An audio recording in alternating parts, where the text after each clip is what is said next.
el peor escenario histórico de Colombia. Para justicia.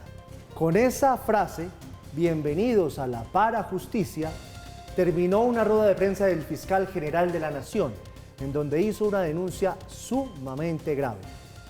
Dice el fiscal general que la Dijín de la Policía Nacional chuzó ilegalmente a la ex niñera de Laura Sarabia y a su empleada del servicio, y que para hacerlo les crearon perfiles falsos, haciéndolas pasar como integrantes del Clan del Golfo. A una le crearon un perfil que era alias la cocinera y a otras alias la madrina.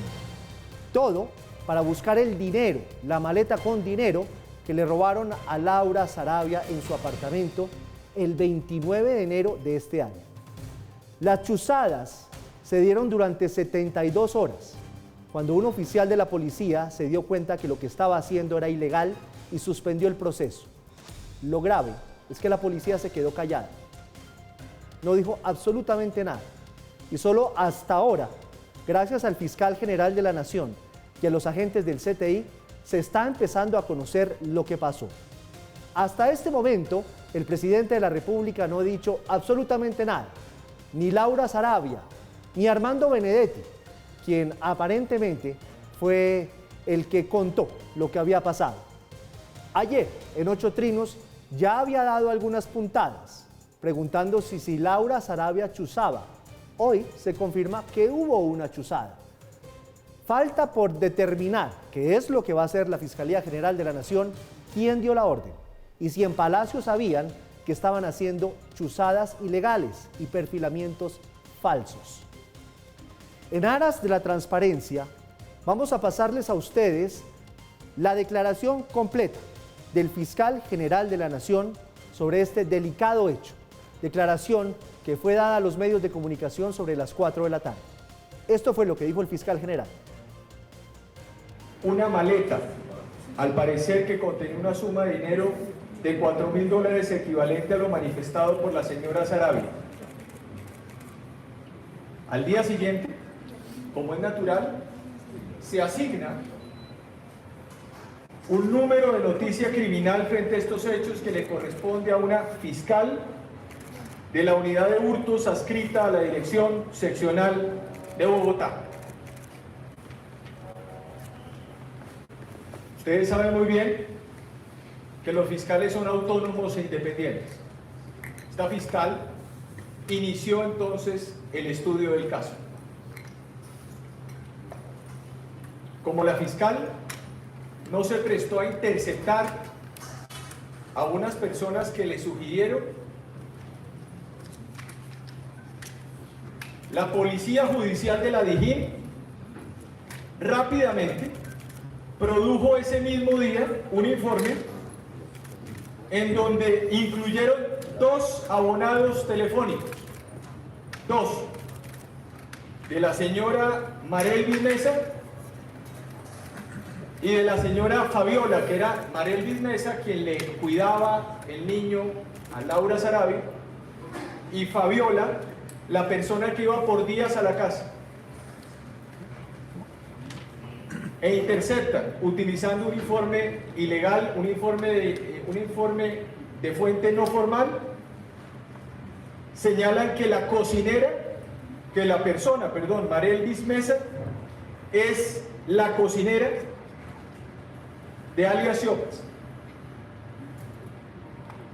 Y dice que esta señora vive en el corregimiento de Tagachí, que es en Chocó, que la señora es la encargada de cocinarle a uno de los anillos de seguridad que cuidan al comandante Siopas, cabecilla principal del bloque Jairo de Jesús Durango Restrepo, y al comandante cuando pase en la zona.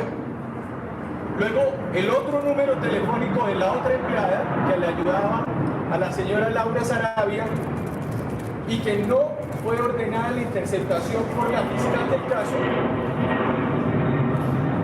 la define en el informe de Policía Judicial como una encargada de realizarle giros de plata, comprarle comida y llevar memorias con información y con órdenes impartidas por un comandante, Omar Onino, segundo cabecilla del bloque, Jairo de Jesús Durango Restrepo y los demás cabecillas de los frentes. Es decir, se inventan un informe de policía judicial, incluyen a las dos personas, una que cuida al niño de Laura Sarabia y la otra la empleada del servicio doméstico, la empleada que le ayuda por días, producen un informe de policía judicial y se lo entregan a un fiscal que adelanta una investigación por Siopas en Quibdó, Chocó, para escuchar a estas personas. Esto se produce el mismo día en que Laura Sarabia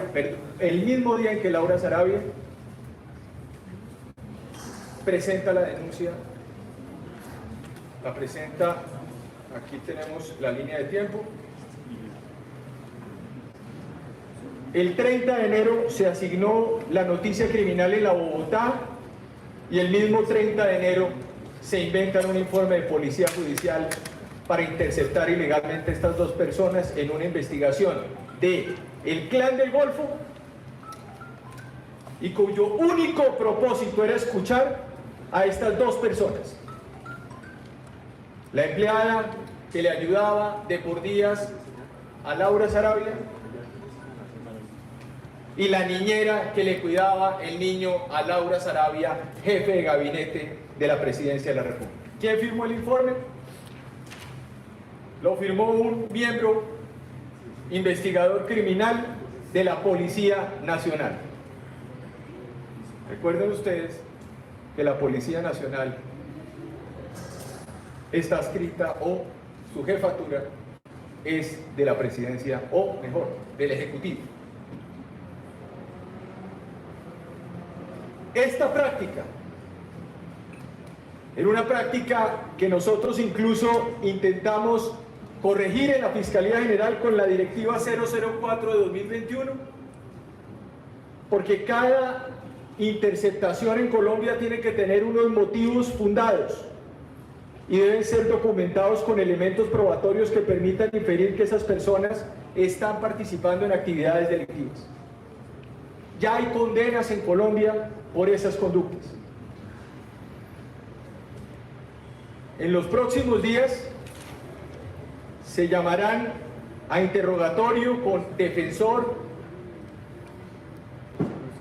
y en algunos casos se llamará a imputación a todos los responsables de estos hechos, no solamente en este caso, sino los hechos también que están en investigación relativo a este caso que involucra un hurto o un presunto hurto que involucra unas prácticas que fueron denunciadas esta semana, al inicio de esta semana, y que se añaden a algo que es grotesco en el país, y es que las chuzadas hayan vuelto en Colombia. No puede admitirse desde ningún punto de vista que estas prácticas de violación de los derechos fundamentales de los colombianos sean aceptadas en Colombia. Lo que acabo de decirles a ustedes es tremendamente grave para la democracia colombiana. Esto no es un asunto de carácter personal entre un funcionario y otro funcionario. Estos son evidencias. Repito, volver a dos personas, una de ellas la niñera de Laura Sarabia, jefe de gabinete del presidente Gustavo Petro, la volvieron alias la cocinera. Dice aquí, señora que vive en el corregimiento de Tagachí, esto es en el Chocó. Esta señora es la encargada de cocinarle a uno de los anillos de seguridad que cuidan al comandante Siopas, cabecilla principal del bloque Jairo de Jesús Durango Restrepo y comandante cuando pasa por la zona. Dice además el origen, dice, el presente abonado celular fue obtenido gracias a la información suministrada por una fuente humana. Formato de entrevista no formal, ponen la fecha, verificación, etc. Y miren lo que dice además, que es una vergüenza para la justicia colombiana. Razones de confiabilidad de la fuente. Cabe mencionar que se tiene certeza y seguridad de la información aportada por la fuente humana, toda vez que es de confianza de algunos cabecillas e integrantes de la organización criminal y conoce de su accionar criminal, de los cambios y movimientos que día a día hacen con el fin de evadir las responsabilidades penales, ya que es de la zona donde tienen injerencia esta organización criminal. Asimismo, esta persona aportó información la cual fue verificada ante los organismos judiciales y de inteligencia. Repito, la inteligencia no la maneja la Fiscalía General de la Nación. Donde lo manifestado concuerda con lo que se tiene estructurado estos grupos criminales, igualmente esta misma fuente ha suministrado dentro de esta investigación diferentes abonados telefónicos, los cuales han sido interceptados legalmente y han generado información de suma importancia para el caso, por lo cual se hace necesario la interceptación de estos abonados celulares. ¿Qué más les puedo decir? Vamos a proceder a tomar las decisiones en los próximos días judiciales. Este caso es un caso no solamente aberrante desde el punto de vista judicial, es un caso que nos pone de nuevo en el peor escenario histórico de Colombia, es la violación de derechos humanos, incluso previo a la Constitución del 91, cuyas prácticas del F2, del SIC, de todas esas prácticas terribles, incluso del DAS, que generaron el cierre de esa institución, han vuelto a Colombia en el marco de estos procedimientos. Creo que aquí están los hechos son concretos.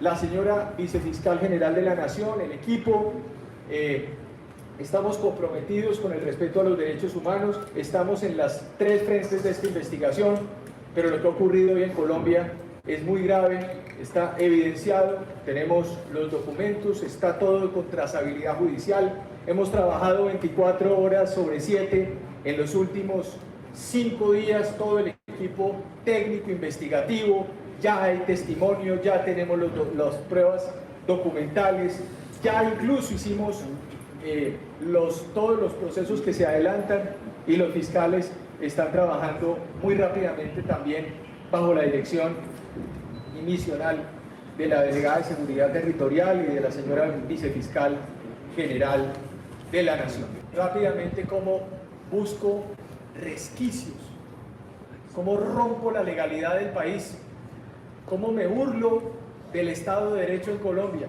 cómo utilizo los medios más sucios para poder investigar de forma esta es la parajusticia.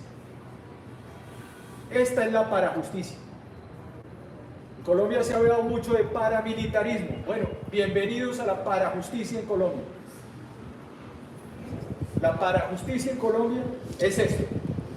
Es abrirle un boquete a la justicia, saltarse los mecanismos legales, utilizar un informe de policía judicial falso, decir que además hay verificación de la fuente, convertir a dos ciudadanas que tienen derecho a la presunción de inocencia en alias la cocinera y alias la madrina para interceptarlas ilegalmente y posteriormente llevarlas al Palacio de Nariño o al edificio galán del Palacio de Nariño, escuchándolas ya en una sala de la Policía Nacional para interrogarlas sin apoderado judicial.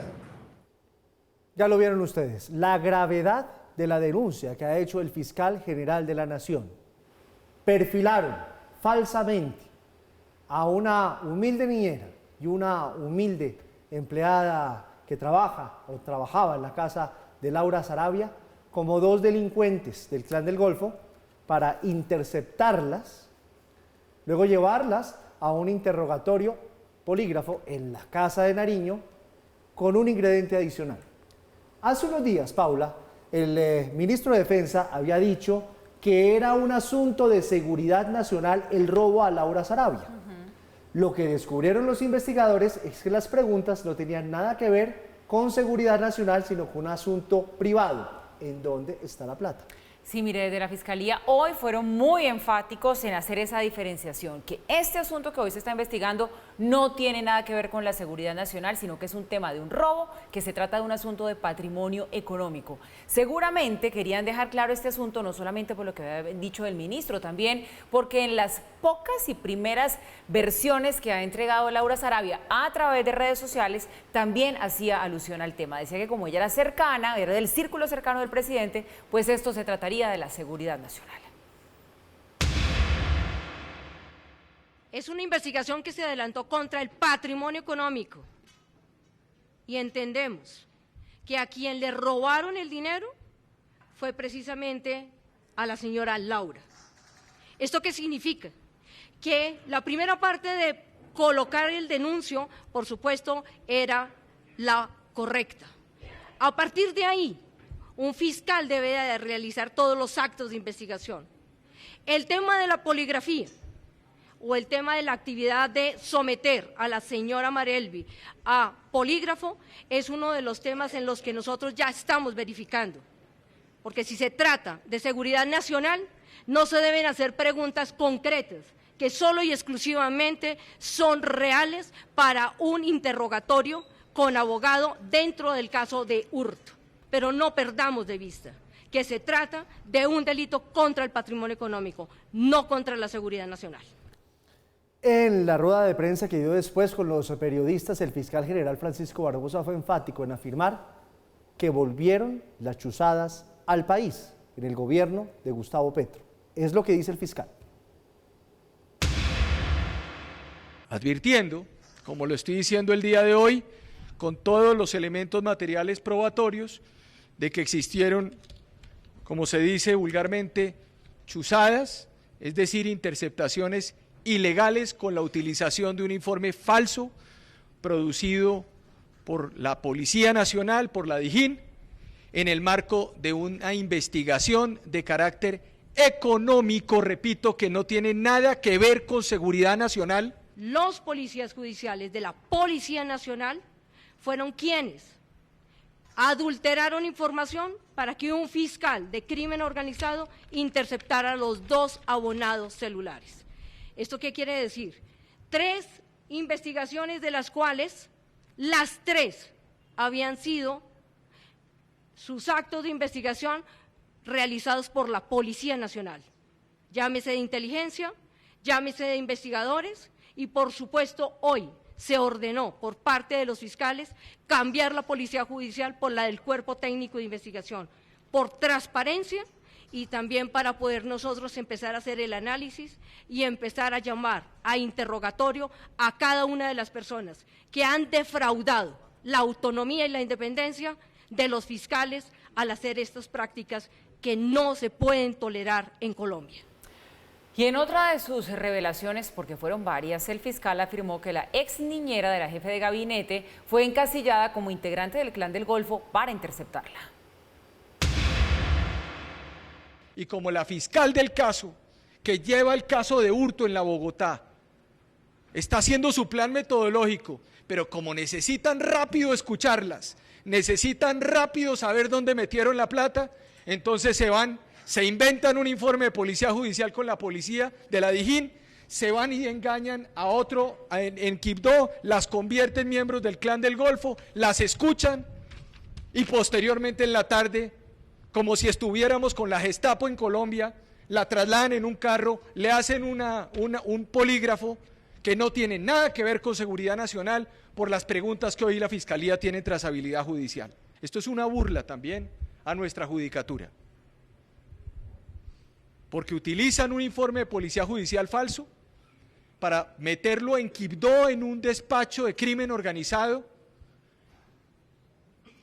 y posteriormente se tiene que llevar este informe ante un juez diciéndole: señor juez, porque es lo que hace un fiscal, hay un informe de policía judicial que dice que además se tiene certeza y seguridad de la información de la fuente humana, toda vez que es de confianza de los cabecillas e integrantes de la organización criminal. Hágame el favor. Ahí lo tienen ustedes, es la noticia del día en Colombia. Perfilamientos, chuzadas ilegales, polígrafos en contra de la ley, hechas por funcionarios que no son judiciales. Y lo peor, el círculo más cercano del presidente de la República, su propia jefe de gabinete, su mano derecha, su secretaria, la más importante, su secretaria privada me refiero, la jefa del gabinete de gobierno metida, y Armando Benedetti denunciando o dando a conocer estos hechos.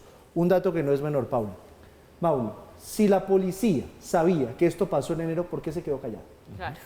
Es que mire, todo es muy delicado y como usted bien señala, pues son muchísimas las aristas y muchos los interrogantes que quedan y que uno esperaría que se vayan resolviendo en el menor tiempo posible. El papel de la policía creo que es uno de los más importantes ahí. El origen de los fondos que se perdieron, la cantidad de dinero que se perdió, que también es incierta, el dinero sigue sin aparecer.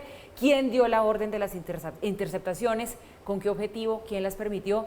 Y de fondo, usted me pone un tema menor, que no es menor sobre la mesa, déjeme ponerle otro. De fondo, es una pregunta que en este momento es inevitable.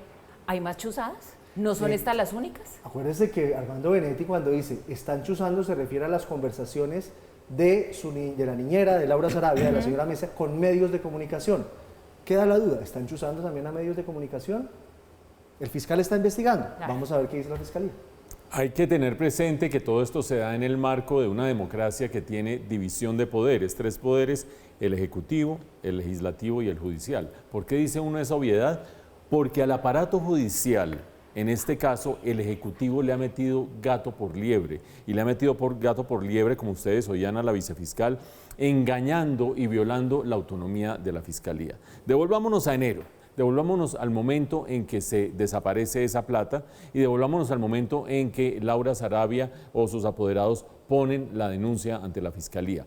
Empieza el aparato judicial a obrar. Pero como el aparato judicial se toma su tiempo, evalúa, etcétera, etcétera, y no da instrucciones para que la policía que está en el Poder Ejecutivo, está bajo la égida del Poder Ejecutivo, y acuérdense ustedes que en ese momento el comandante general de la policía era el general Salamanca, no da las órdenes para que intervengan, para que interfieran, para que chusen, para que las intercepten, pues entonces viene la jugada desde el Poder Ejecutivo para engañar al Poder Judicial, y es crear ese informe falso, crear ese perfilamiento falso, decir que la niñera y que la empleada de por día son la madrina y la cocinera de alias Siopas, meterlas dentro del clan del Golfo, para a partir de allí engañar a un fiscal en el Chocó, que ese sí da la autorización para chuzarlas. Se chuzan durante 72 horas, al cabo de 72 horas terminan las autoridades diciendo aquí está haciéndose algo irregular, no vamos a seguir adelante con esto. Pero eso basta, esa chuzada basta para sacar de ahí en adelante lo que ha sucedido con la niñera, con la empleada y con todo este caso que ha estallado. Varias faltas aquí, por supuesto. La primera, importantísima, ese perfilamiento que es absolutamente inaudito. Que a ustedes, que a nosotros, que a cualquiera le digan mañana es que ustedes, alias Pepito, que está involucrado con las autodefensas de la Sierra Nevada. ¿Cómo así? Sí, entonces lo podemos chuzar. Es el poder del Estado, el poder de la policía, el poder de, en este caso, el Poder Ejecutivo en contra de la ciudadanía. Es una cosa inaudita sin que la justicia, que es el contrapeso, haya obrado de alguna manera porque la terminaron metiendo el gato por liebre.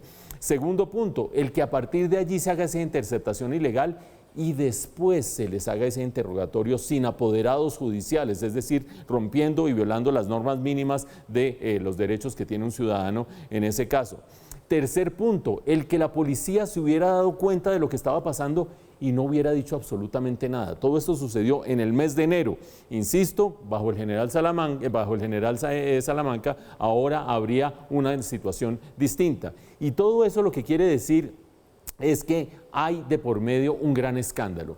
Fueron unos policías que obraron autónomamente, fueron hasta la Comandancia General de la Policía, la Comandancia General de la Policía le estaba dando gusto a alguien más allá, sabía la presidencia lo que estaba pasando, sabía el presidente Petro lo que estaba pasando, ahí se va a ir jalando la pita. Pero hay algo muy importante, en ese jalón de la pita hay una persona que juega un rol clave y es el embajador Armando Benedetti. ¿Por qué?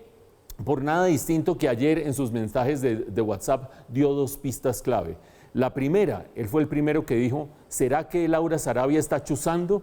Algo sabía el embajador Benedetti para lanzar ese anzuelito. Vean el anzuelito 24 horas después en qué ha resultado. El Poder Ejecutivo estaba chuzando a la ciudadanía, unas humildes ciudadanas. Pero lo segundo que dijo el embajador Benedetti ayer fue, el gran temor alrededor de todo esto era que se conociera la cantidad de plata que se manejaba en la casa de Laura Sarabia. Ese es el segundo capítulo, ese es el que viene. Si el embajador Benedetti sabe cosas y está lanzando titulares, esos titulares nos están llevando a un capítulo que el que seguramente conoceremos su desarrollo en las próximas horas. Queda la duda, si la Policía Nacional ordenó esa chuzada ilegal el 26 de enero, durante 72 horas, ¿por qué no dijo nada? Estamos en el mes de junio, no dijo nada, se quedó callada. Solo hasta hoy sale un comunicado. Paula Granados está en la dirección de la Policía Nacional. Paula, buenas noches. Leamos completo, por favor, el comunicado de la Policía Nacional. Hola Giovanni, muy buenas noches. Sí, los saludo aquí a mis espaldas, la dirección de la policía, porque después de esas delicadas afirmaciones que hizo el fiscal general Francisco Barbosa, en el que señaló que un uniformado adscrito a la Dijín en Chocó fue el que solicitó a un fiscal las interceptaciones a la niñera de Laura Sarabia y también a la otra mujer que trabajaba con ella, pues la dirección de la policía emite un comunicado a esta hora y se lo leo puntualmente, Giovanni. Dice: la Policía Nacional se permite informar que la noche de ayer, 31 de mayo, el director de la Dijín entrante le informó al director general de la institución que en horas de la mañana un analista judicial de esa dirección había acudido ante la Fiscalía General de la Nación para rendir una declaración juramentada. El analista les informó a sus superiores que el requerimiento obedecía a su actuación dentro de una investigación que un fiscal había autorizado el 26 de enero de 2023, mediante el cual se ordenó ingresar 2 líneas telefónicas al proceso investigativo contra una organización criminal con base en solicitud realizada por un investigador de la Dijín. Tras verificar la información, se determinó que efectivamente en la fecha en mención se autorizó dicha actividad, la cual comenzó a implementarse el 30 de enero, pero que 72 horas después el analista solicitó ante la autoridad competente cancelar la línea del proceso investigativo, argumentando que no correspondía a la motivación fundada. Ante estas informaciones suministradas por el director de la Dijín, la Dirección General dispuso que la Inspección General adelantará las actuaciones de rigor.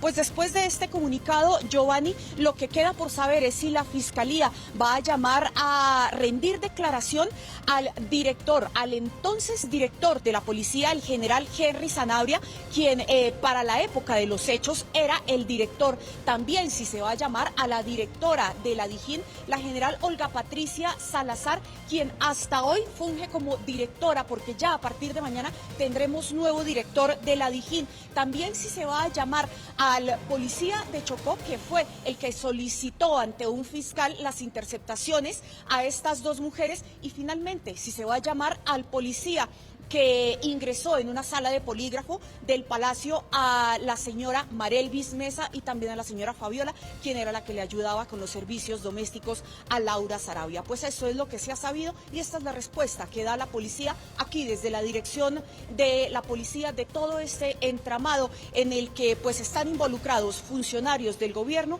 y también uniformados de la policía. Información con Paula Granados, Red Más Noticias. Gracias, Pau, por la información. Vea, Mauro, yo me quedo con esta última frase del comunicado de la policía que dice: adelantará las actuaciones de rigor. Adelantará, o sea que no han hecho nada. De acuerdo. No han hecho nada. Hay que recordar que el actual comandante general de la policía, el general Salamanca, fue inspector de la policía en el pasado y tuvo en ese momento bastantes enfrentamientos con el entonces comandante general de la policía porque sus investigaciones estaban sacando ampolla acerca de lo que pasaba dentro de la institución. Entonces no será raro que el nuevo comandante, el general Salamanca, con toda la experticia y el conocimiento que tiene de cómo se hace esa inspección adentro, vaya a hacer su propia investigación, porque hasta el momento un analista es el que ha puesto la cara, un analista que tuvo la decencia y la delicadeza de decir: vea, a mí me mandaron a hacer esto por estos motivos y eso no corresponde. Pero tuvo esa delicadeza, hace 5 meses, ¿no? ¿Por qué? Porque todo se destapó. Sí, si pues no, sí, no tendríamos ni siquiera este comunicado. Eso fue hace 5 meses y se quedaron calladitos en la Policía Nacional.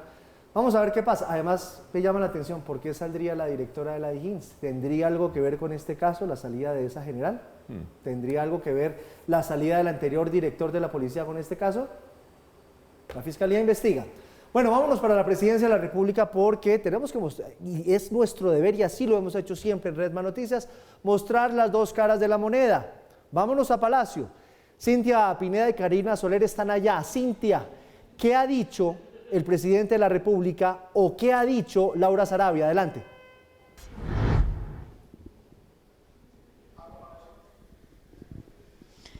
Giovanni, televidentes, buenas noches, y aquí los saludo con Karina Soler desde la Casa de Nariño. Pues hasta el momento hay total hermetismo, hay total silencio aquí en el Palacio Presidencial, pero Karina tiene los detalles de lo que ha pasado hoy con la agenda del presidente Gustavo Petro. Karina, buenas noches. Buenas noches, Cintia, y buenas noches a todos nuestros televidentes de Red Más Noticias. Así es, la agenda del presidente Gustavo Petro, según la Casa de Nariño, informó a las 7 de la mañana que sería una agenda privada, aunque teníamos conocimiento que el presidente viajaría a Mesetas a un compromiso regional que tenía. Pese a que estaba prevista que fuera privada y que estuviera en su despacho, el presidente Gustavo Petro no se le vio hoy en la Casa de Nariño, según algunas fuentes consultadas por Red Más Noticias, aunque su jefe de comunicaciones informa que el presidente Gustavo Petro estuvo desde bien temprano en la Casa de Nariño. Pese a esto, nunca hemos visto al presidente Gustavo Petro, aunque su caravana presidencial sí se ha encontrado aquí en el parqueadero de la Casa de Nariño. El presidente Gustavo Petro, pese a que por Twitter, que ha sido su mejor tribuna, se pronuncia constantemente, hoy no lo ha hecho. Solo ha dado 2 RT. Uno que fue al tema del ministro de Defensa, donde anunció que se van a intensificar las operaciones ofensivas contra grupos criminales, y otro en el que celebraba un trino de Alexander López, donde hablaba de que ayer en el Congreso de la República fue aprobado la jurisdicción agraria. Karina, una pregunta que les tengo sobre esta situación, y de pronto Cintia sí lo sabe porque ha seguido el tema desde temprano. ¿Dónde está Armando Benedetti? ¿Se reunió o no se reunió con el presidente? Porque ayer habíamos quedado en que hoy se iba a dar ese encuentro entre Armando Benedetti y el presidente. Dijeron que era en Catam, Karina estuvo temprano en Catam y no llegó. ¿Qué pasó con ese encuentro, Cintia?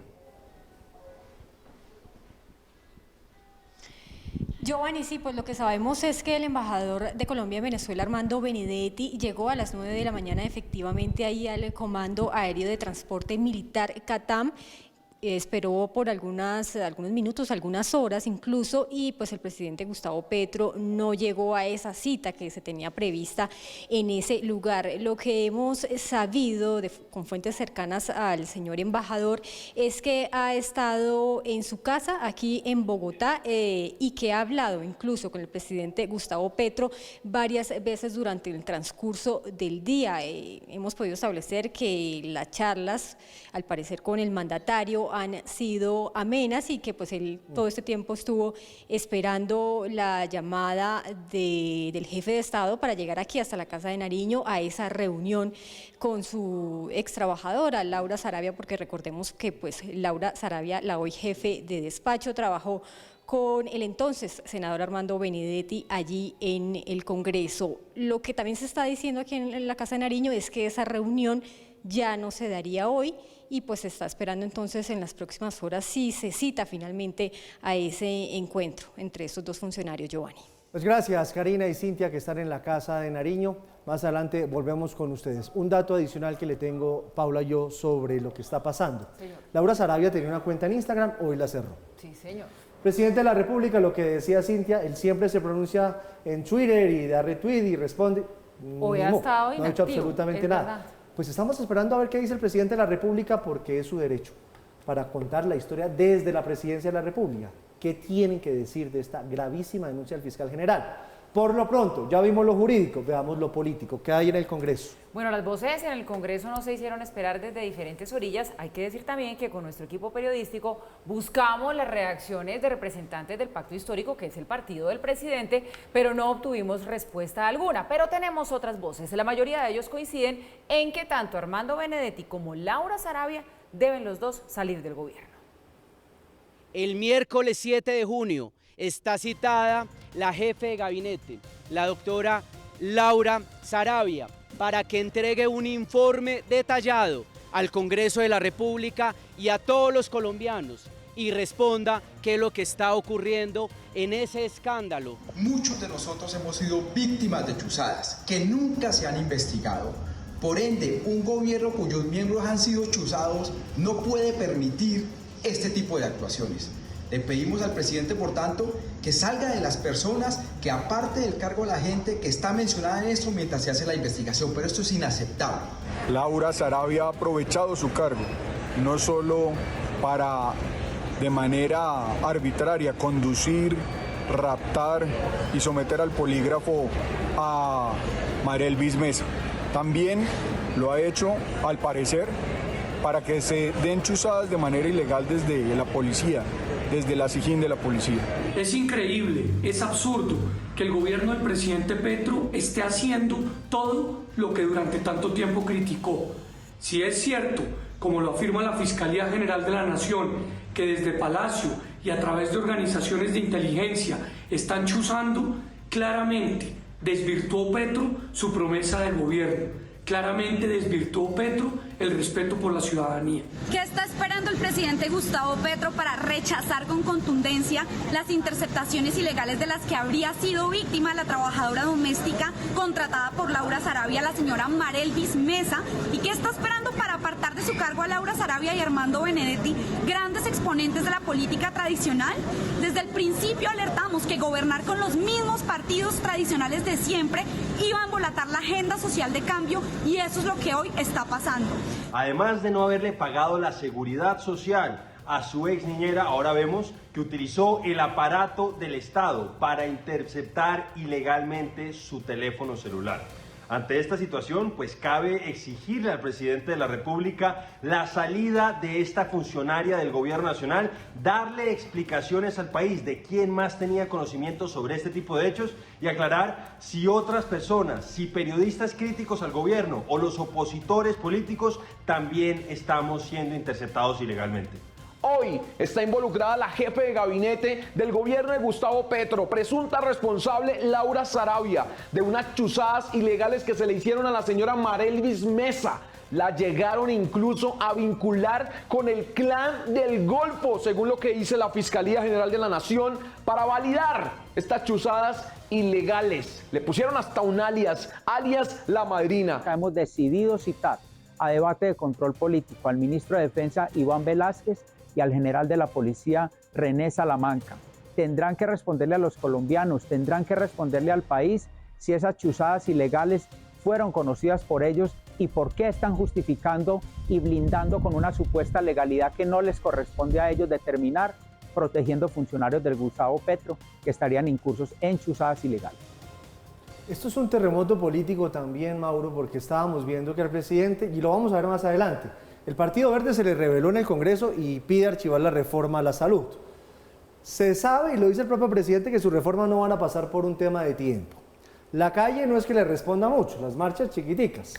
Tiene una crisis interna, venía con una crisis interna, sacó ministros, hizo crisis ministerial y ahora le explota un tema de chuzadas. Si mal no recuerdo, el que más denunció chuzadas fue Petro, las del DAS, y tenía toda la razón en hacerlo.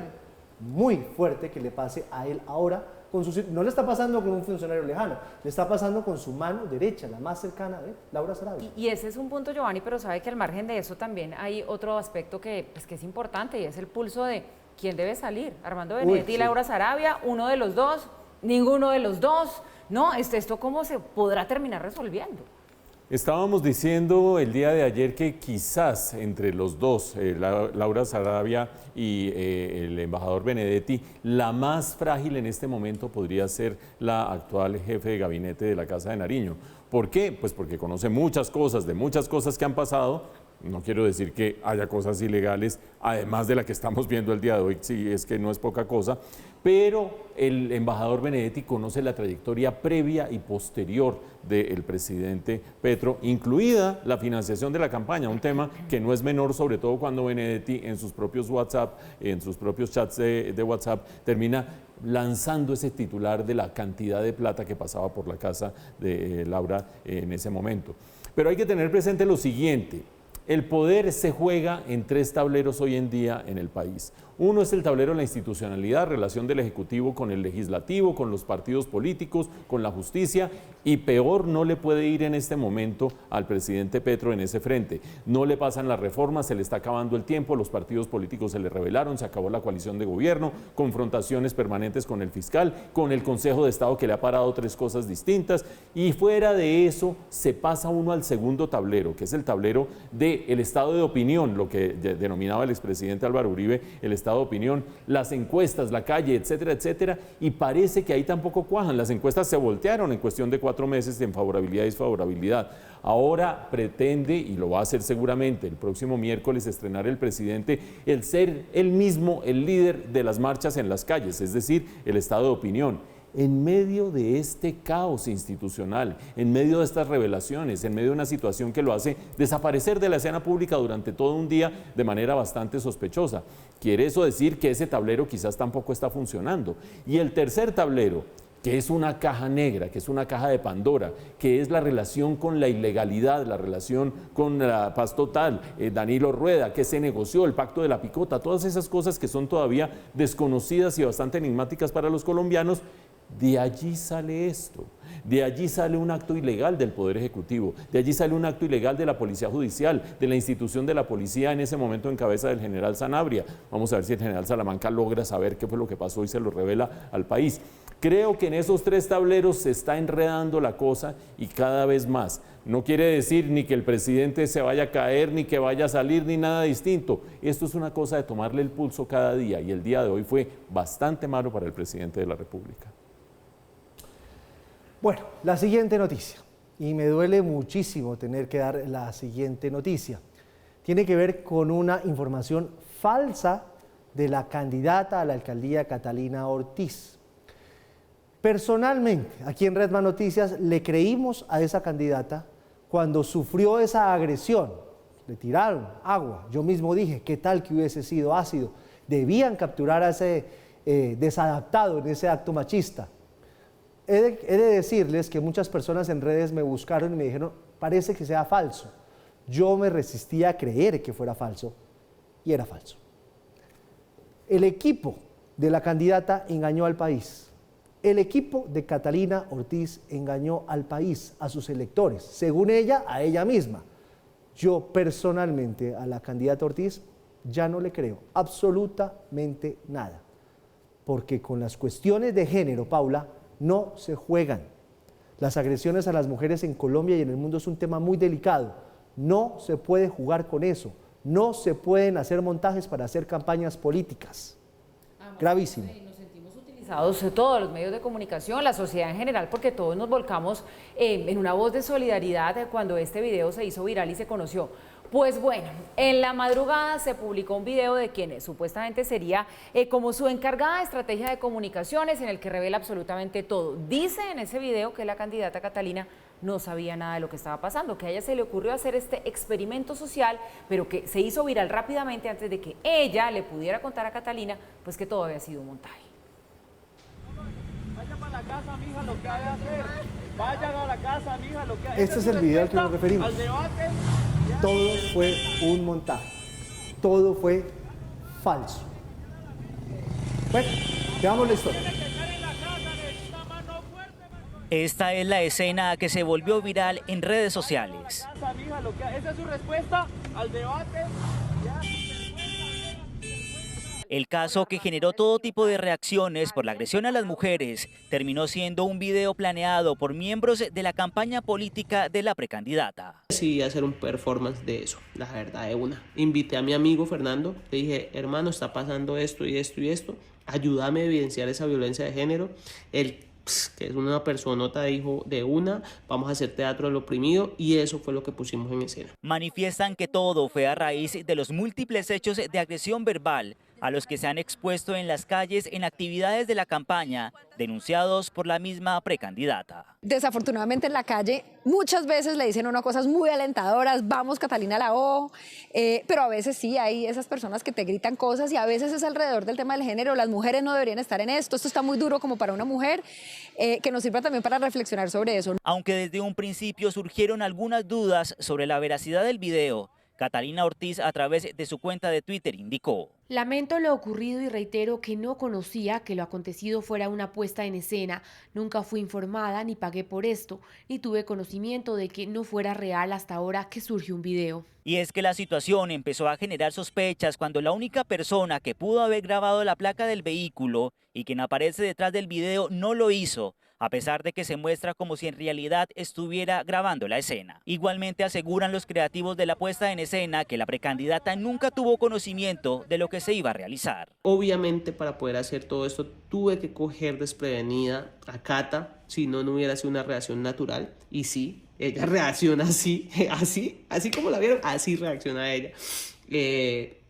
La cogimos desprevenida y bueno, la verdad tenía el video listo para que lo revisáramos, pero no alcancé a revisarlo con ella. Cuando menos pensé ya estaba publicado. Daniel Quintero, alcalde de Medellín, y Denilson Mendoza, precandidato a la alcaldía de Cali, habían ofrecido una recompensa de 20 millones de pesos, aunque la pregunta ahora es qué sucederá en este caso, dado a que Ortiz sí denunció ante la Fiscalía por el delito de discriminación por género. Ayer en la tarde nos acercamos a la Fiscalía, que fue además muy colaboradora en este proceso. Pusimos la denuncia, les dijimos que podíamos ampliar cualquier cosa que fuera necesario por parte del proceso y ya quiero que sea en manos de ellos y que sean ellos los que se pronuncien con respecto a qué fue lo que sucedió. Aunque desde la Comisión Electoral, desde el Valle del Cauca, se aportará los documentos necesarios para la respectiva investigación a las entidades competentes. Lo que corresponde es dentro de las actas respectivas, vamos a compulsar las copias para que se haga la investigación por si hubo o no la tipificación, ya sea de un delito o de una contravención, y que corresponderá a la autoridad correspondiente hacer la calificación. La comunidad caleña está indignada por lo sucedido. No me gustó la estrategia porque pienso que los hombres ya tienen presente que las mujeres no se maltratan. Sí, agresión a las mujeres hay, pero pues tampoco llegará a ese punto. Eso ahora se ha vuelto muy popular, el ganar seguidores por medio de mentiras y montajes, pero no debería ser. Entre tanto, la excongresista recibió apoyo por parte de otros candidatos a la alcaldía, especialmente el de las mujeres. Abrirse camino en la política como mujer es mucho más duro y por eso rechazo la actuación del equipo creativo de la candidata, porque las violencias basadas en género cobran vidas en nuestra ciudad. Varias personalidades políticas en el Valle y del país han reaccionado a favor y en contra ante la situación del video del aspirante a la alcaldía de Cali. Bueno, vámonos para Cali. Ya está Alejandro Muñoz. Alejo, buenas noches. Siempre mostramos la otra cara de la noticia, pero creo que Catalina Ortiz no quiere dar la cara, por lo menos no está hablando con medios de comunicación, porque es muy difícil creerle de ahora en adelante. Alejo, ¿has podido hablar con ella? Giovanni, televidentes, buenas noches. Sí, hace algunos minutos pude sostener una conversación telefónica con Catalina Ortiz. Ella ha dicho lo siguiente. Primero, que desde muy temprano estuvo en la Fiscalía General de la Nación para retirar la denuncia que ella mismo interpuso por el delito de discriminación por género, pues manifiesta que como no se basó en hechos reales, pues hoy llegó hasta la entidad para retratarse precisamente de esta situación. Segundo, que está muy golpeada por lo que ha pasado pues en las últimas horas, que en este momento reitera una excusa a la comunidad, especialmente a las mujeres que se pudieron haber afectadas por tratar este tema de la violencia en contra pues de la mujer. Entonces por ahora ya está esperando que pasen las horas precisamente, que se calme un poco más la situación, pero sí está muy agobiada por todo lo que ha pasado hoy y todos estos días, y reitera que no tenía conocimiento de que ese video lo estaban grabando. Pues muchas gracias, Alejo, por la información. Yo sí le digo una cosa, Paula, ese cuentico de fue a mis espaldas, el país ya lo vivió con el expresidente Ernesto Samper. Yo personalmente no le creo a Catalina, ella tendrá ya sus razones, es mi posición personal, por eso estamos esperando hablar con ella para conocer cómo fue ese engaño que le hizo su propia estratega de campaña. Isabel Salazar, creo que es el apellido. Salazar. Es difícil creerle, pero ella insiste, la candidata insiste en que de verdad ella no sabía. Bueno, ya fue y retiró la demanda, ese es un primer paso, pero me cuesta mucho creer que no supiera. Mire, una estratega de campaña es muy cercano. Es imposible que salga una estrategia de campaña sin que el candidato sepa, sobre todo un tema tan delicado. Hay una persona que tiene un rol fundamental en esta historia y es Daniel Quintero, el alcalde de Medellín, que como en el caso de Benedetti le ha dado a todo. Sí. Él primero ofreció una recompensa de 10 millones, luego fue el que desenmascaró este caso, ahora tiene otros argumentos. Pero sabe que sí, fue un caso muy parecido porque lo desenmascaró con una seguidilla de trinos en también. Twitter, claro. Se dedicó como a escudriñar qué había detrás hasta que fue descubriendo cositas, las iba publicando, la foto del actor, y ahí fue pues que ya le tocó al equipo de comunicaciones de Catalina Ortiz revelar que esto había sido un montaje. Esto fue lo que pasó, lo que hizo el alcalde de Medellín, en todo el que parece ser, pues sí, un entramado. En un sorprendente giro de los acontecimientos, el alcalde de Medellín, Daniel Quintero, ha revelado el montaje de una falsa agresión que habría sufrido la precandidata a la alcaldía de Cali, Catalina Ortiz. La noticia, que inicialmente indignó a El País, ha sido confrontada por el mandatario, quien entregó detalles sobre cómo descubrió el engaño. Tras conocerse la supuesta agresión, en un primer momento Quintero ofreció una recompensa de 10 millones de pesos para encontrar al responsable.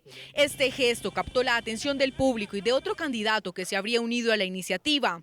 Posteriormente, el mandatario reveló que habría recibido información que confirmaba que todo había sido un montaje orquestado por el equipo de Catalina Ortiz. Según el alcalde, la fuente que le proporcionó los datos aseguró que la precandidata estaba directamente involucrada en la planificación de dicha escena. Señora Catalina Ortiz, la fuente que me dio la información confirmó no solo que el montaje fue planeado con usted, sino que además usted participó en tareas para ocultar al agresor y que no fuera descubierto por los medios. ¿Le suena Roldanillo? En respuesta a estas acusaciones, Catalina Ortiz afirma que ella no tenía conocimiento de que todo se trataba de un montaje. En el mismo mensaje afirmó que la agresión contra las mujeres es una realidad y que no deben ser tratadas como un juego. Por otro lado, Quintero lamentó haber caído en esa trampa, ya que consideraba que este tipo de acciones desviaban la atención de los casos reales de violencia machista que se viven en el país. La violencia machista es una realidad que le cuesta la vida a muchas colombianas cada año. Lamento haber caído en la trampa porque esto termina minimizando y banalizando los miles de casos reales. La candidata Catalina Ortiz debe responder por este montaje que nos engañó a todos. En medio de la controversia, Quintero finalizó su revelación en Twitter sugiriendo que aquellos que necesitaban un gran actor en Cali podrían contactar a Fernando Palechor de la agencia de publicidad Mulatos, refiriéndose a la empresa que organizó el montaje. No, la verdad es que una agencia de publicidad que se preste para ese montaje, de quinta. Y lo de Isabel Salazar, la estratega, diciendo, además arranca el video diciendo que no, qué chicharrón el que se armó. Ay, por Dios. Sí, como si no dimensionara realmente lo grande que iba a ser esto. Pero bueno, se viene Catalina Ortiz en el primer paso, haber retirado la denuncia, porque aquí la podían enredar un poquito por falsa denuncia. Segundo, claro, poner todos los recursos de la justicia a trabajar en un caso que era mentira. Esa campaña yo le veo muy poca viabilidad. Yo creo que ella debería retirar su candidatura. Pues ¿quién le va a creer? Sí, aquí hay ya dos escenarios, dos posibilidades. Una, que ella estuviera enterada de lo que estaba haciendo su equipo de campaña, su equipo de estrategia, y por lo tanto que fuera de alguna manera cómplice en este engaño en el que terminó metiendo a toda la opinión pública nacional. Si ella estaba enterada efectivamente, como lo dice el alcalde de Medellín, Daniel Quintero, pues entonces nadie le cree nada de aquí en adelante, se terminará sabiendo, lo terminarán contando los miembros del equipo de campaña. Dos, que ella efectivamente, como lo argumenta Catalina Ortiz, la candidata, no supiera absolutamente nada y que todo hubiera sido creado y craneado por parte de su equipo de campaña y su equipo de difusión. Y eso, ustedes han oído a los protagonistas del asunto, se justificaría en que no le decían a ella para que actuara espontáneamente en medio de este performance, esta farsa más bien. Y eso significaría a su vez dos escenarios. Catalina Ortiz no sabría en ese escenario, sabría su equipo, y ese equipo podría haber actuado autónomamente con ese nivel de frescura con el que arrancan sus mensajes, sus videos, no, qué cosa la que se armó, cata para arriba, cata para abajo, cata para más allá, como si no fuera una cosa grave, o que no fuera una decisión autónoma de ellos, sino que hubiera sido una trampa que le hubiera puesto alguien más. Enemigos políticos, todos los políticos tienen, y hay quienes han dicho por qué el alcalde Daniel Quintero supo tan rápido, por qué sabía lo que estaba pasando, por qué ofreció 10 millones de pesos, por qué habla de Roldanillo, por qué está tan tremendamente enterado de todo lo que pasó alrededor de este caso. Son suspicacias, pero en este momento todos los escenarios están abiertos. Lo que sí es cierto es que sea que supiera o no supiera, sea que su equipo hubiera actuado autónomamente o inducido por alguien que le quisiera hacer daño a Catalina Ortiz, yo estoy de acuerdo, yo creo que esa candidatura se acabó.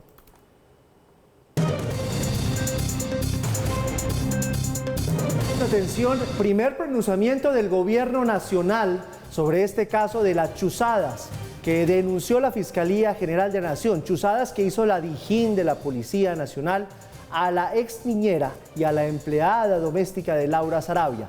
El trino es del ministro de la Defensa, de Iván Velásquez. Dice lo siguiente, vamos a ver el texto del trino.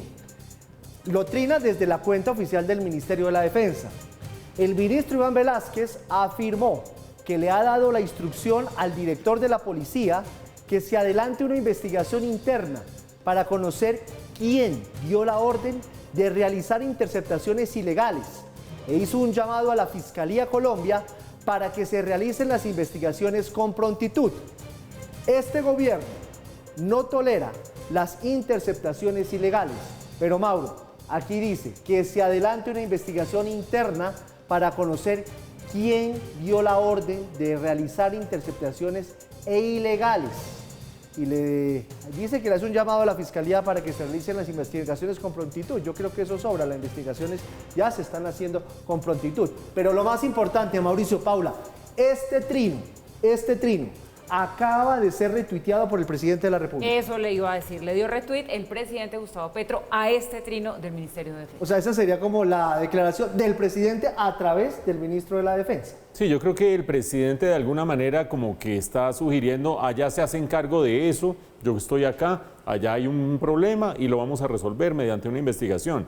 Lo que se olvida mucha gente es que durante todo el día un presidente que llega a trinar 40 veces en un día ha trinado 2 veces y en realidad son retweets. Eso quiere decir que no está entendido de esto, pero no está entendido casi que de ningún problema del país. Y un último elemento.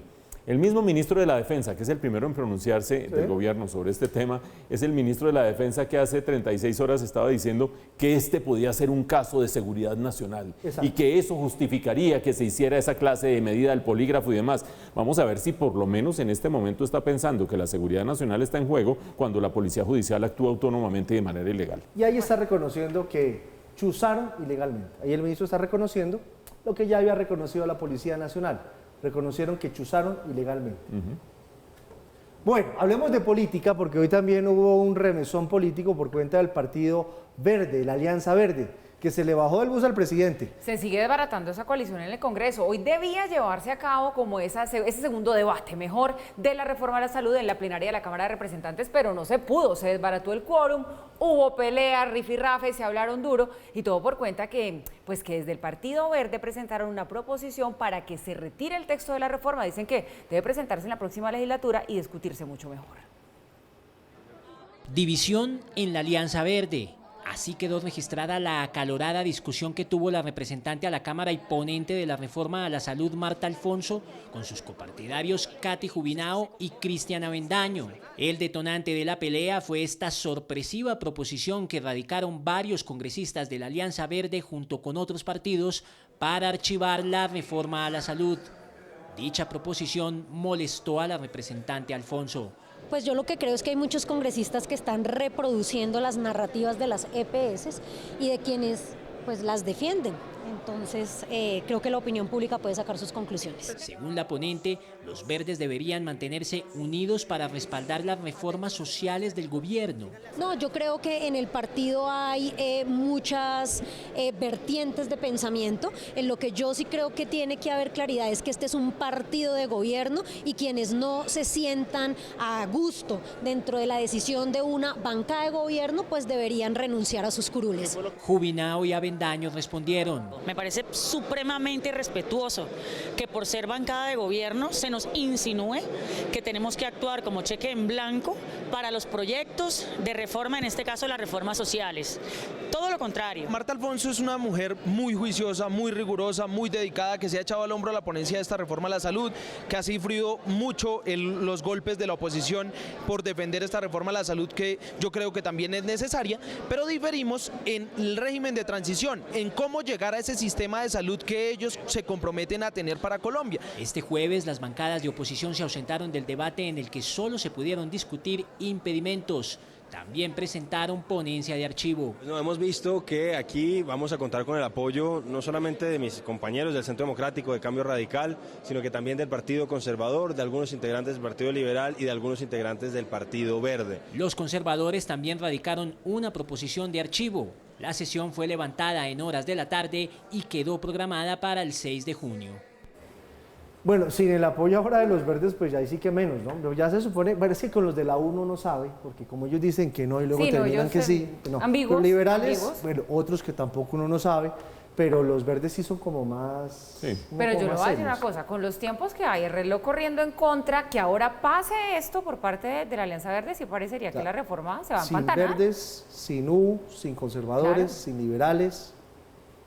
La política es dinámica y en este caso el dinamismo tiene un punto de llegada, que son las elecciones de octubre, las elecciones locales. Y los congresistas miden, pues, cómo está la temperatura de favorabilidad del gobierno, popularidad del gobierno, solidez del gobierno, para ver si se mantienen en la coalición de gobierno o si se está debilitando el gobierno, pues yo como que me la juego sola. Cualquier congresista, cualquier político siempre tiene que hacer un ejercicio prospectivo. ¿Cómo va a funcionar de aquí en adelante fulano, mengano, perencejo o tal partido o tal gobierno para ver a dónde me acomodo de aquí en adelante? Pues bien, lo que hemos visto en esta semana y en la semana anterior, que han sido semanas muy movidas en otros temas, pero poco movidas en el tema legislativo, es justamente que lo que el ministro del Interior denominaba Operación Tortuga, más bien se traduce en que no se logran los quórums. Vean ese salón vacío, no va la gente a votar, no están entusiasmados con las reformas, terminan sacando propuestas de retirar la reforma, incluso dentro de la misma alianza de gobierno que es la Alianza Verde. Los congresistas de la Alianza Verde han sido relativamente críticos del gobierno a veces. Por un lado está Catherine Miranda, por otro lado Catherine Juginao. Siempre han estado allí como en el borde de decir estoy pero no estoy. Y creo que cuando se arma este estallido político de las últimas 36 horas y cuando se ve que el gobierno como que no sabe muy bien para dónde agarrar, los congresistas no son bobos y dicen quedan 12 días de la legislatura, bueno, digamos que con sesiones extraordinarias, 20 días de la legislatura para pasar 3 mega reformas de un gobierno que se muestra debilitado y confundido, yo creo que ahí empiezan a pensarlo 2 veces, si no para entrar a hacer quórum, por lo menos sí para decir, hombre, estos deberían archivarlo.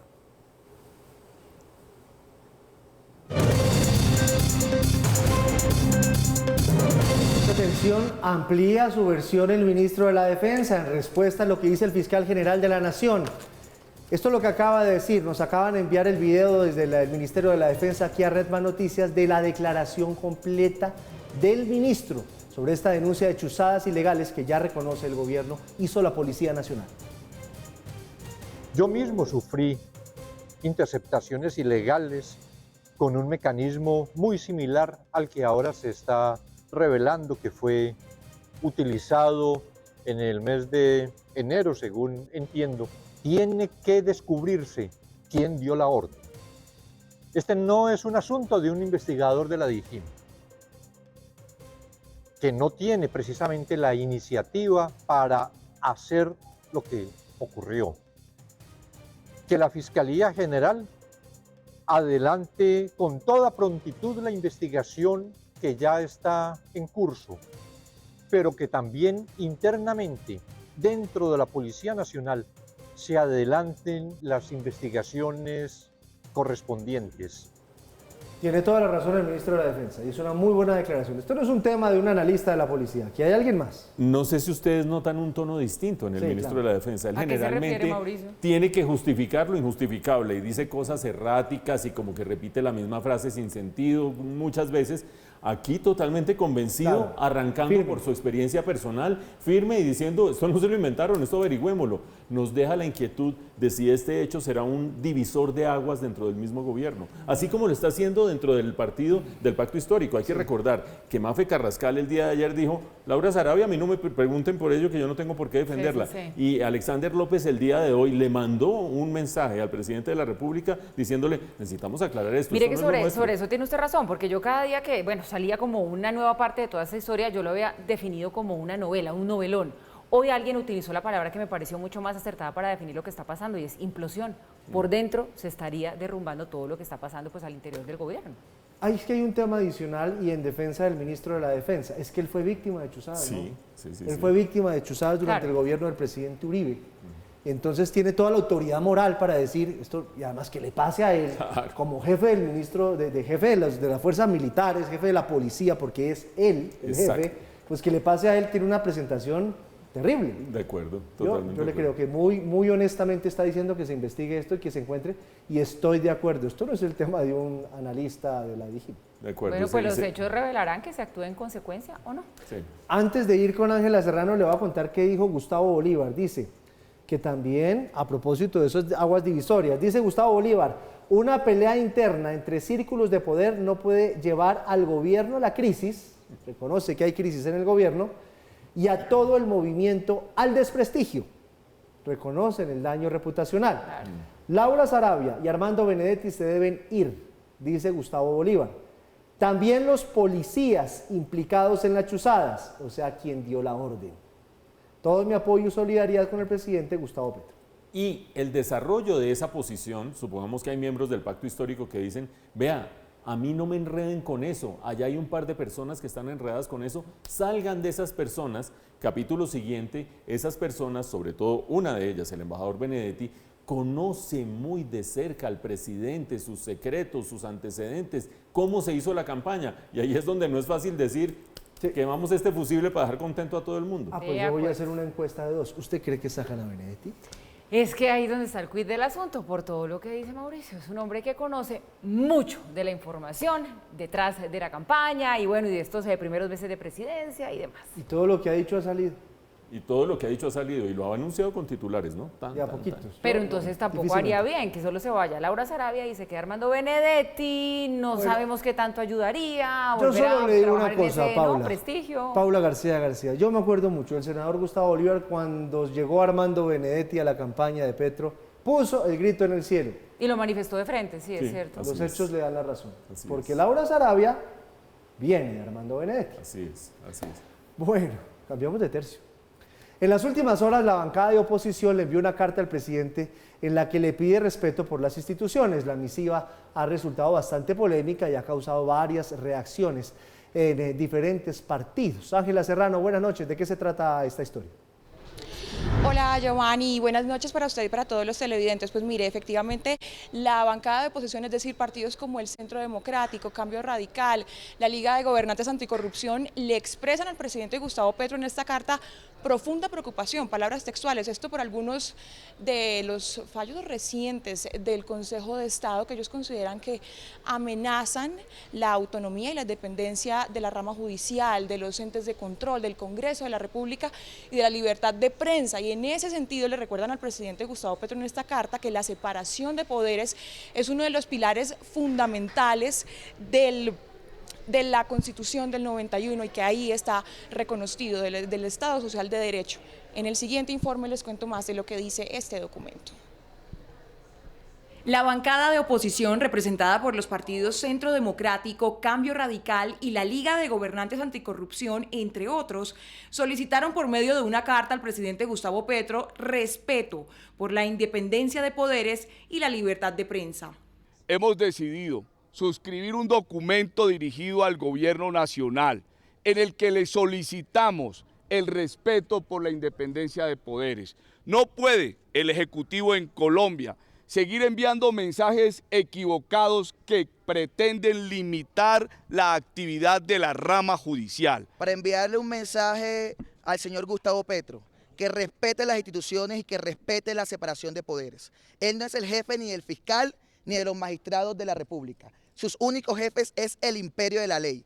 Él no es el jefe del Congreso de la República porque nuestro jefe es la Constitución y el pueblo colombiano. Esto no es Cuba ni Venezuela. Colombia se respeta. En el documento, las colectividades expresan su profunda preocupación ante las recientes declaraciones que amenazan la independencia y la autonomía de la rama judicial, de los órganos de control, del Congreso de la República y de la libertad de prensa. Vamos a rechazar cualquier acción que ponga en riesgo no solamente la libertad de ustedes como medios de comunicación que están amparados también bajo la Constitución y que están en la obligatoriedad de informar. Acá no se puede censar la información que ustedes les transmiten a los colombianos. Han sido a través de la historia, los medios de comunicación, los que ejercen el control social al poder del Estado.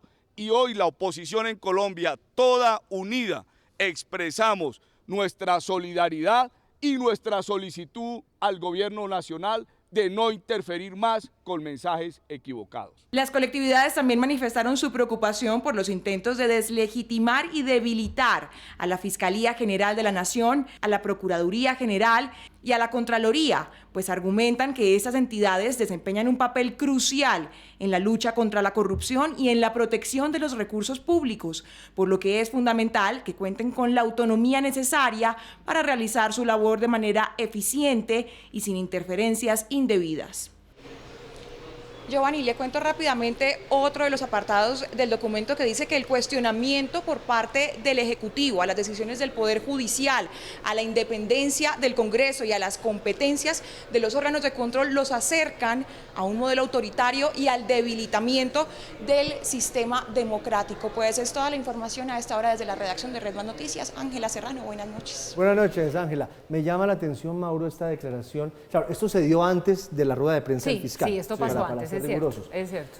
Pero es toda la bancada de congresistas defendiendo la libertad de expresión. Sí. Yo creo que lo que está calando mucho es esa descalificación permanente del presidente a los medios y a los colegas. Tiene que ver con los hechos recientes. Es que aparte de lo que sucedió hoy, de toda la declaración del fiscal, pues viene de atrás muchísimos hechos en los que el presidente pues ha dicho que la Fiscalía lo persigue, que la Procuraduría lo persigue, hacia los medios de comunicación es bastante hostil también. Pero eso de los congresistas respaldando, pues habla muy bien de la democracia, ¿no? También. Por supuesto, una democracia que está basada en unos cuantos principios fundamentales y férreos, pero uno de ellos es pesos y contrapesos. Es decir, existen tres poderes, tres ramas del poder público, no porque sí, no porque era un azar, ni numerología, ni el tarot, ni nada parecido, porque hay pesos y contrapesos, ejecutivo, legislativo, judicial, porque hay distintas instancias, una democracia tiene fallos en primera instancia, segunda instancia, tiene altas cortes, tiene toda una arquitectura que es la que permite que la democracia no sea solamente yo voto para ver por quién es el que va a terminar llegando a la presidencia de la República, que a veces desde la misma presidencia se simplifica la democracia diciendo por eso fue por lo que votaron los colombianos, eso está por encima de todo. No, la democracia tiene todo el juego de pesos y contrapesos. Y en esos pesos y contrapesos, uno de los poderes públicos ha ido empantanando las reformas del presidente Petro, pues empantanándolas entre otras cosas porque es que pasar 3 mega reformas en 10 días hábiles, en 12 días hábiles, en 20 días hábiles es absurdo, pero el otro poder, que es el poder judicial, ha estado en la mira de comentarios del presidente, no solamente en las confrontaciones con el fiscal, que también hay que decirlo, se pega su show y sus sobreactuaciones a veces, pero sobre todo contra las Cortes, contra el Consejo de Estado. Y el Consejo de Estado, lo decíamos hace un rato, ha fallado contra el decreto que permitía controlar las tarifas de los servicios públicos, contra la elección de Roy Barreras porque no incurrió en doble militancia y contra la elección del Contralor, 3 cosas fundamentales. En este caso la oposición dice, vea, aquí hay que mantener la democracia con su arquitectura y tenemos que respetar las reglas del juego, cada cual dentro de lo que le permite la Constitución, no excediéndose y no atacando a sus contrapartes. ¿Contrapartes en qué? En el juego de contrapesos que todos tenemos que defender para defender el juego democrático.